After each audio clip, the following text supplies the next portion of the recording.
When people think about prison, the first images that come to mind often come from movies and TV shows. Violence, constant danger, and dramatic confrontations from the very first minute. But the reality of a first day in prison is very different. It is far less dramatic, far more controlled, and often much more psychological than physical.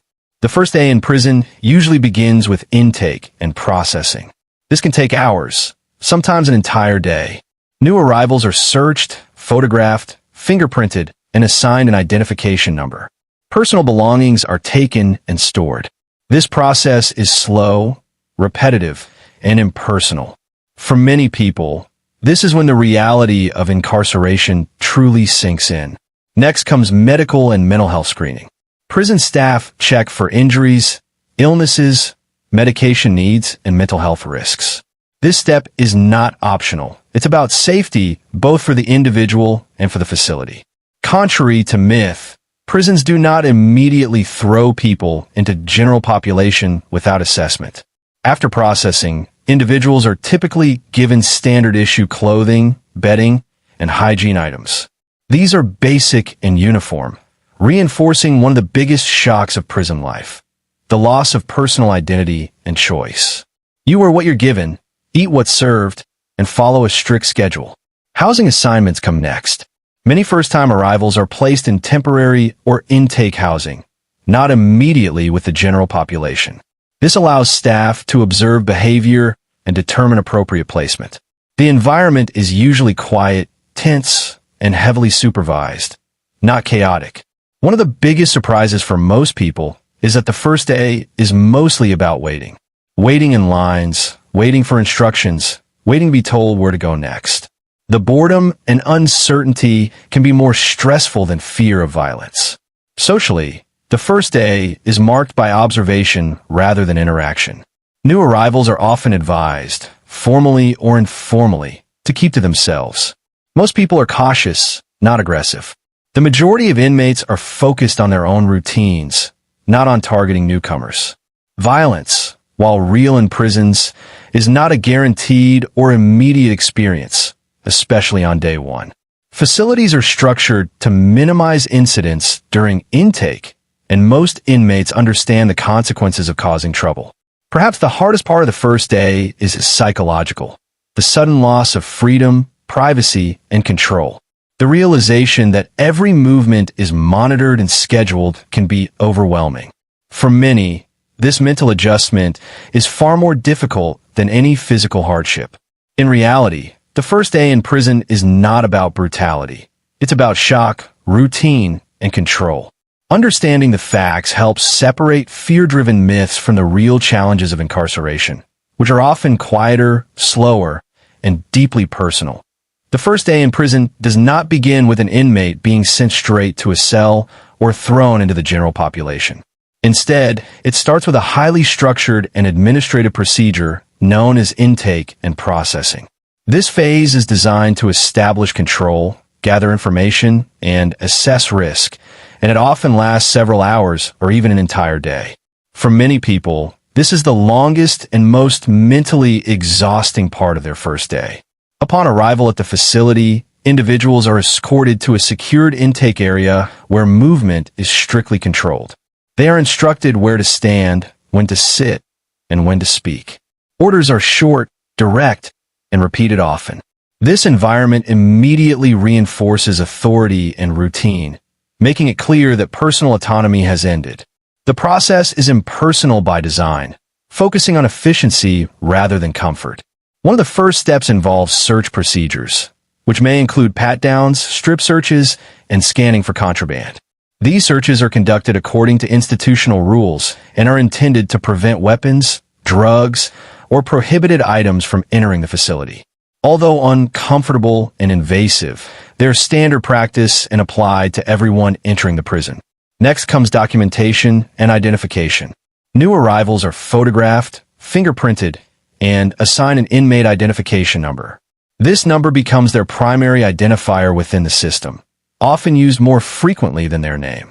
During this stage, staff verify legal paperwork, sentencing details, and custody status to ensure accuracy before placement. Personal property is then confiscated, inventoried, and stored. Items such as clothing, wallets, phones, jewelry, and documents are logged and placed in storage until release or transfer. Some approved items may later be returned, depending on facility rules, but during intake, individuals are separated entirely from their belongings. This moment often marks a strong emotional shift, as it symbolizes the loss of connection to the outside world. Throughout intake, individuals may be moved through multiple stations, waiting areas, interview desks, medical rooms, often without knowing how long each step will take. Communication from staff is usually minimal, and questions may go unanswered, adding to confusion and stress. Silence, observation, and compliance are expected behaviors during this phase. Intake is not a fast or smooth process. Delays are common due to overcrowding, staff availability, or security concerns. People may spend long periods sitting on benches or standing in line under constant supervision. Time feels distorted, and the lack of information can increase anxiety, especially for first-time inmates who do not yet understand prison routines.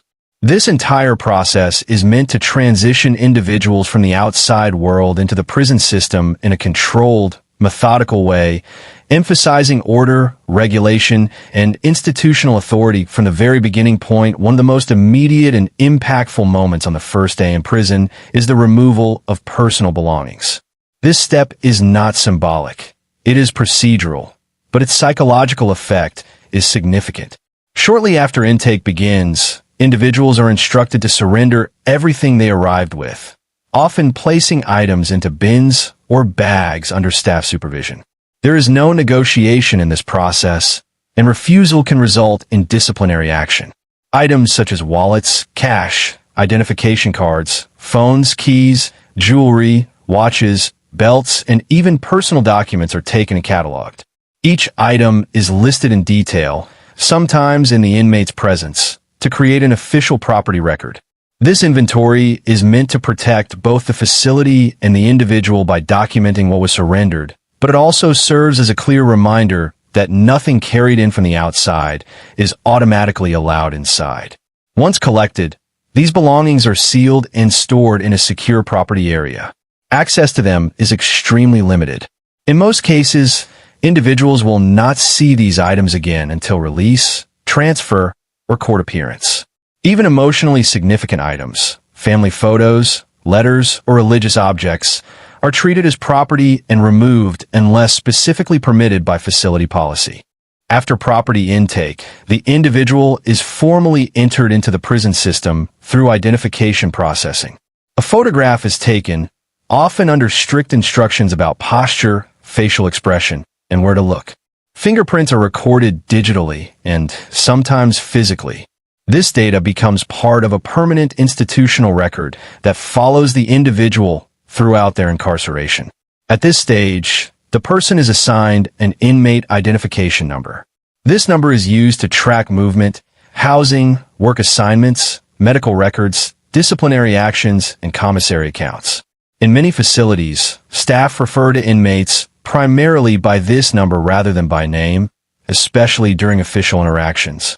The use of an identification number reinforces the system's focus on classification and control. Names become secondary to numerical identification, reducing personal identity to a data point within a larger administrative structure.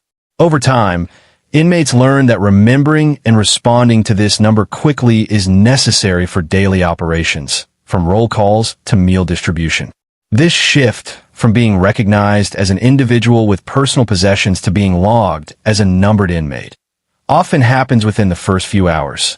The speed and formality of the process can feel abrupt, leaving little time to emotionally process what is happening. The loss of personal items combined with the assignment of a number marks a clear transition from civilian life into institutional custody. After identification and property intake, new arrivals are required to undergo medical and mental health screenings, a step that is non-negotiable and closely monitored. This process is designed to identify immediate health concerns, prevent medical emergencies, and assess potential risks to the individual and others within the facility. It usually happens within the first 24 hours, often during intake itself. The medical screening typically begins with basic questions about physical health. Individuals may be asked about chronic conditions such as diabetes, asthma, heart disease, or high blood pressure. Staff also inquire about recent injuries, past surgeries, and current symptoms. Even minor complaints are noted, as untreated conditions can quickly become serious in a prison environment where access to care is limited and movement is controlled. Medication history is a critical part of this process. Individuals must report any prescriptions they were taking prior to incarceration, including dosage and frequency. Prison medical staff verify this information before continuing or discontinuing medications. Some medications are substituted with approved alternatives, while others may be delayed until verification is complete. This gap can be stressful, particularly for those dependent on daily medication. Vital signs such as blood pressure, pulse, and temperature are often taken. In some facilities, blood tests, tuberculosis screening, or vaccinations are administered. These measures are not only for the individual's health, but also to reduce the spread of illness within the institution, where close quarters make outbreaks more likely. Mental health screening is equally important and often conducted alongside the physical exam.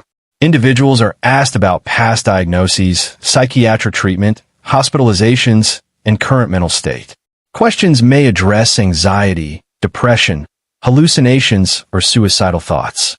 These assessments help staff determine whether someone requires immediate intervention, monitoring, or placement in specialized housing. Particular attention is paid to suicide risk, especially during the first few days of incarceration, which is considered a high-risk period.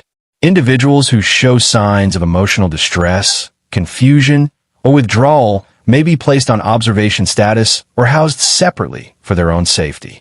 This is done as a preventative measure, not as punishment. The screening environment itself is typically clinical and efficient, with limited privacy and little time for discussion. Interactions are brief and factual. While medical staff may be professional, the volume of intakes often means conversations are rushed, leaving individuals feeling unheard or unsure about what care they will receive. All information collected during these screenings becomes part of the inmate's institutional medical record. This record follows them throughout incarceration and influences housing decisions, work eligibility, and access to services. The screening process establishes a baseline for future care while also reinforcing the system's priority on control, risk management, and institutional safety over individual comfort. Following intake, identification, and medical screening, individuals are issued standard prison clothing and basic supplies. This step is practical, but it also carries a strong psychological impact. The clothing is uniform, functional, and intentionally generic, designed to remove individuality and establish visual order within the facility. New inmates are typically instructed to change immediately, often in a supervised area or communal space. Civilian clothing is removed and either sent to storage with personal property or disposed of, depending on facility policy. The act of changing into prison-issued clothing marks a clear and unavoidable transition into institutional life. Prison uniforms vary by facility, but usually consist of plain shirts and pants in standardized colors such as orange, khaki, gray, or blue. In some institutions, color indicates custody level, housing unit, or worse status. Shoes are also issued and are usually basic, uncomfortable, and mass-produced. Fit is often imprecise, with limited sizing options available. Along with clothing, inmates receive a basic bedding kit, which may include a thin mattress, blanket, and sheets.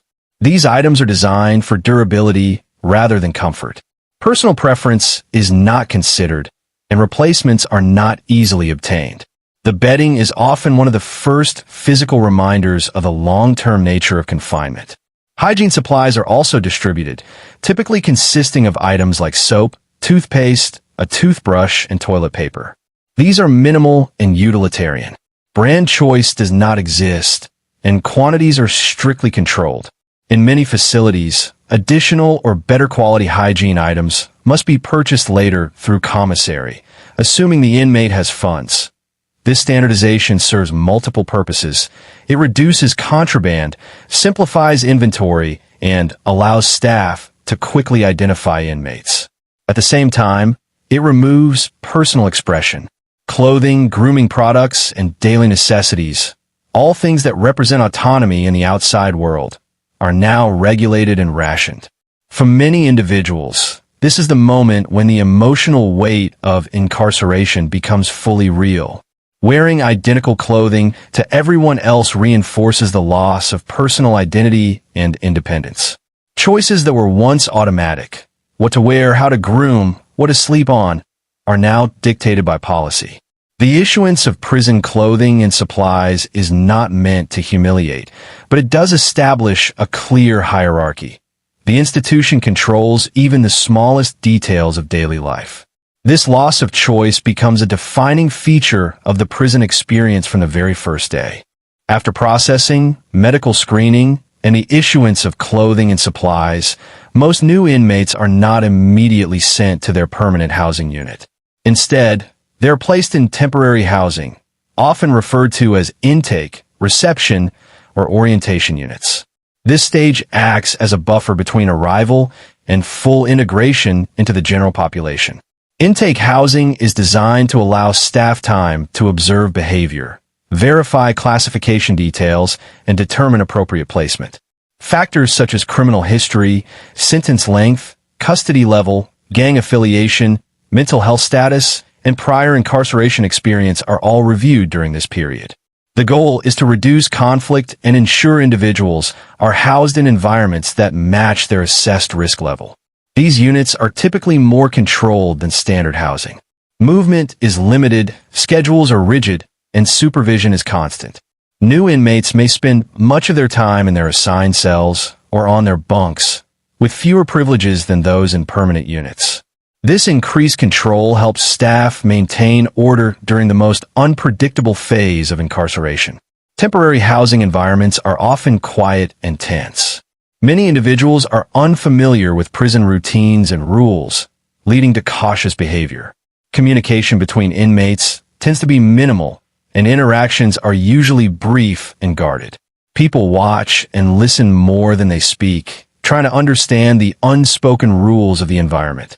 During this phase, inmates may attend orientation sessions or receive written materials explaining facility rules, disciplinary procedures, and daily schedules. They may also meet with classification officers or counselors who finalize housing decisions. These meetings are typically short and formal, focusing on facts rather than personal circumstances. The length of time spent in intake housing varies widely. Some individuals remain there for a few days, while others may stay for weeks due to overcrowding, administrative delays, or security concerns.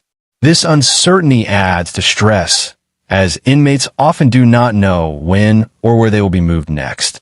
Living conditions in intake units are usually basic. Access to recreation, programs, or work assignments is limited or non-existent. Meals are often eaten in the unit rather than a common dining hall. The routine is repetitive, reinforcing the institutional structure and limiting distractions. This period serves as an adjustment phase, forcing individuals to adapt to confinement, rules, and loss of freedom before entering the broader prison population. Temporary housing functions as both an observation period and a controlled environment that sets expectations for behavior and compliance from the very beginning.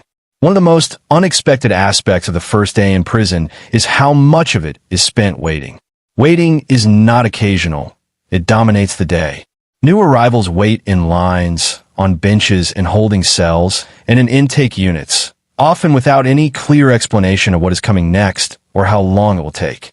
This lack of information is a defining feature of the experience. Waiting begins almost immediately after arrival.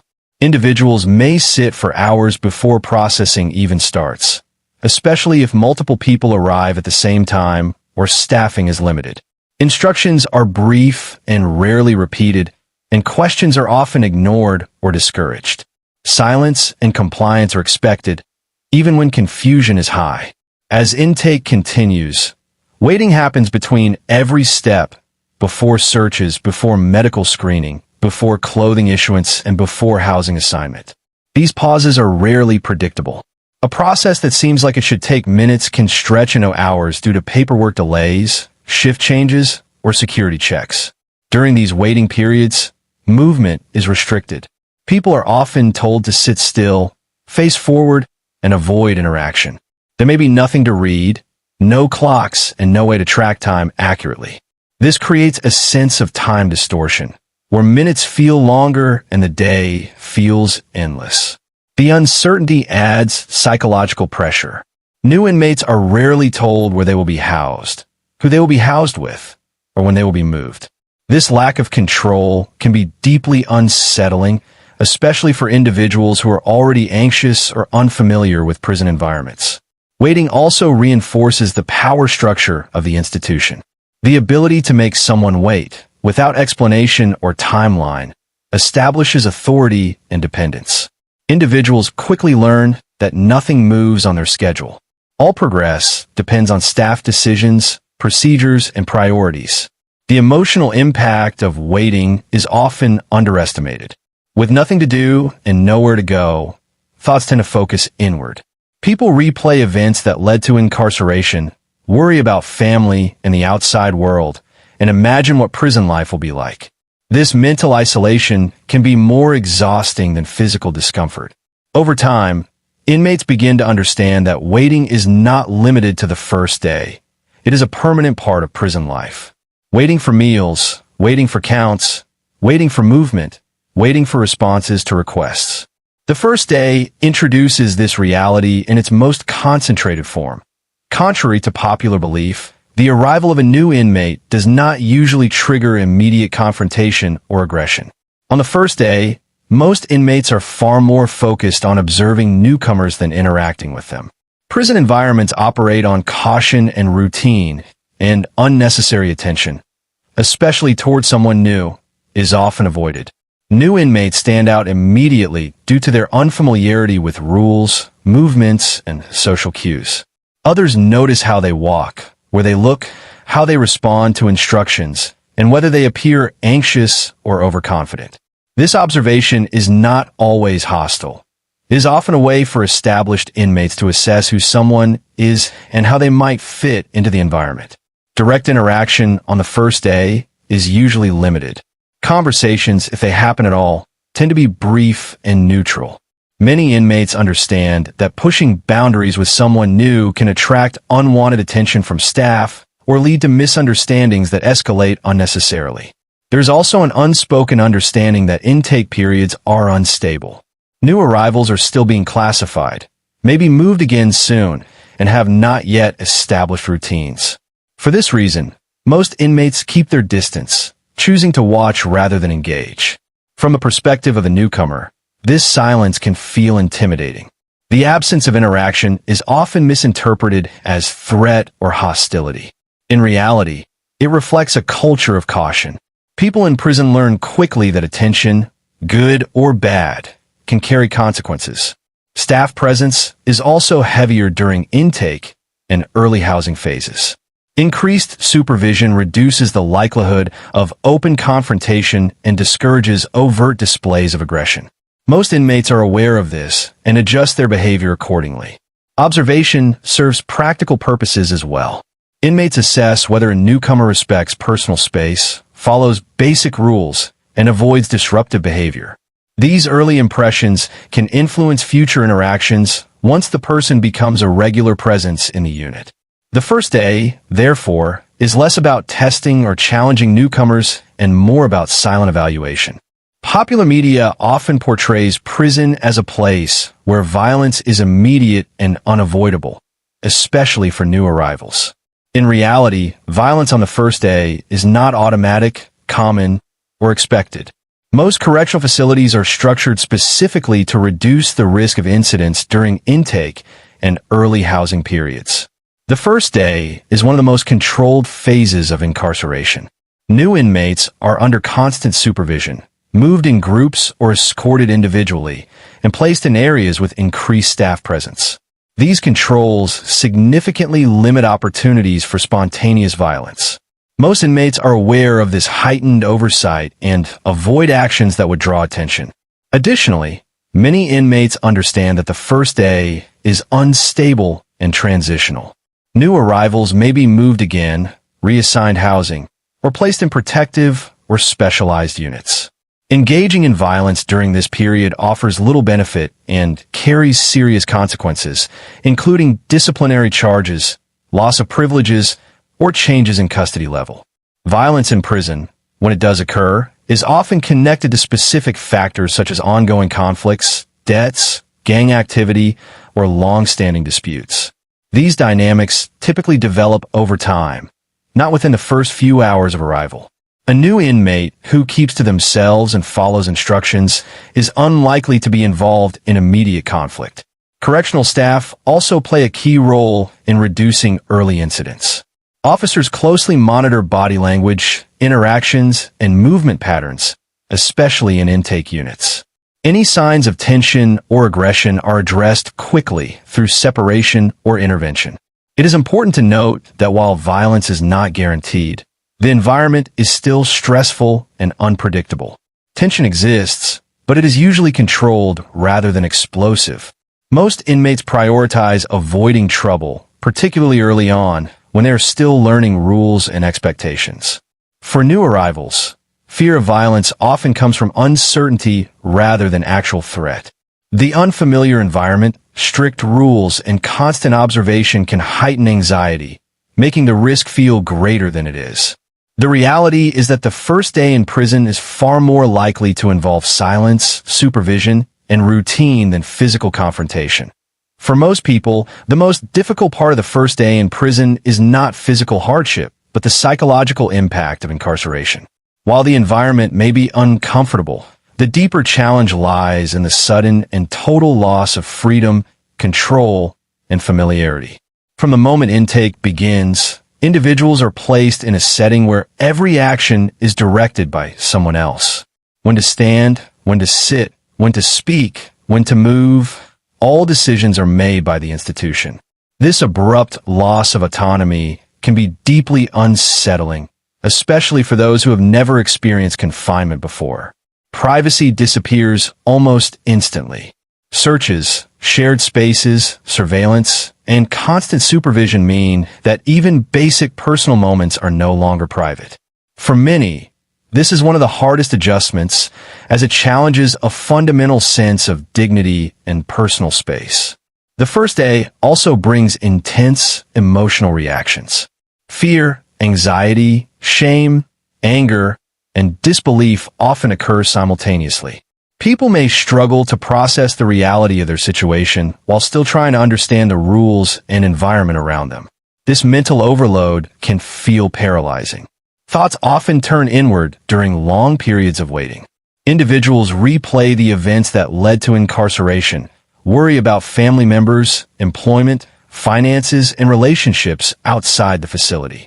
The inability to communicate freely or take immediate action adds to feelings of helplessness. Time perception changes dramatically. Without clocks, schedules, or clear information, the day can feel endless.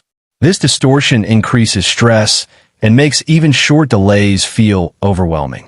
Mental fatigue sets in long before physical exhaustion.